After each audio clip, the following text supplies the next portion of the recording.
Hello दोस्तों, नमस्कार। आप सभी का एक बार पुनः जो है कि हमारी वीडियो में स्वागत है।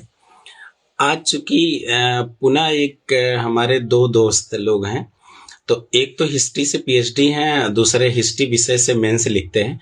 तो चूंकि लोग डिस्कस वगैरह करते रहते हैं, तो आर्ट एंड कल्चर में चूंकि शिव से ही संबंधित हिस्ट्री टॉपिक पे डिस्कस कर रहे थे, लेकिन कहा जाता है कि हिस्ट्री केमिस्ट्री बड़ी बेवफा, दिन में रटो रात में दफा। लेकिन उन लोगों से बात करने के बाद ऐसा लगता था कि इतना इंटरेस्टेड सब्जेक्ट है, अगर अच्छे से इसको बताया जाए तो बड़ा मजा आता है। जैसे वो लोग बता रहे थे कि जो नृत्य का राजा नटराज जो है, शंकर जी को बताया गया। और शंकर जी को क्यों बताया गया? एक प्रसंग आया कि एक बार क्या हुआ कि नारद जी पार्वती जी से जाके बोले कि शंकर जी कह रहे थे कि आप जो नृत्य जानती हैं वो शंकर जी बताए हैं।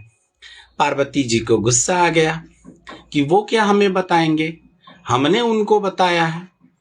नारद जी आके शंकर जी से फिर यही झगड़ा लगा दिए कि पार्वती जी कह रही थी जो आप नृत्य के राजा घोषित है ना, इस कला के पीछे पार्वती जी का हाथ है। पार्वती जी और शंकर जी में झगड़ा लग गया, खूब झगड़ा हुआ, मामला चला गया विष्णु जी के पास।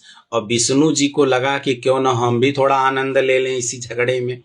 तो विष्णु जी ने कहा ठीक है, डांस की नृत्य की प्रतियोगिता कराई जाएगी, जो जीतेगा उसी को नटराज घोषित किया जाएगा।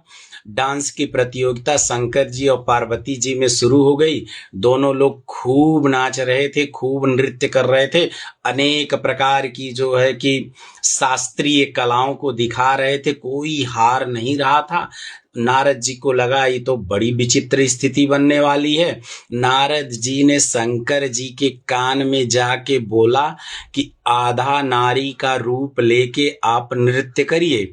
और जैसे ही शंकर जी अर्धनारीश्वर का रूप लेके नृत्य करने लगे, पार्वती जी जैसे देखी उनको हंसी आ गई और वो अपना नृत्य बंद कर दी। और जैसे पार्वती जी नृत्य बंद की, शंकर जी को नृत्य का राजा या नटराज घोषित कर दिया गया। और जब नटराज घोषित कर दिया गया, उसके बाद तभी से जो है कि शंकर जी को अर्धनारीश्वर के रूप में जाना जाता है। और नृत्य का जहाँ भी मतलब कथा आती है तो शंकर जी की कथा जरूर बताई जाती है। और जो नटराज की मूर्तियाँ इतिहास में पढ़ाई जाती हैं या नटराज की मूर्तियों से संबंधित जो भी प्रसंग आता है वह शिव पार्वती से जुड़ा हुआ है। शिवरात्रि का महीना था, तो इसलिए बड़ा इंटरेस्टेड टॉपिक था जिस पे लोग डिस्कशन कर रहे थे। और मुझे भी बड़ा अच्छा लगा कि क्यों ना इस बात को शेयर किया जाए कि नटराज की मूर्तियां जो होती हैं, कभी कभी समझ में नहीं आता कि नटराज की मूर्ति क्या है। तो नटराज की मूर्तियां शिव और पार्वती को समर्पित हैं, अर्धनारीश्वर के रूप में जानी जाती हैं। और भगवान शिव की पूजा अर्चना जो है की जाती है। शिवरात्रि का महीना था, इसीलिए चल रहा था डिस्कशन। तो नमस्कार।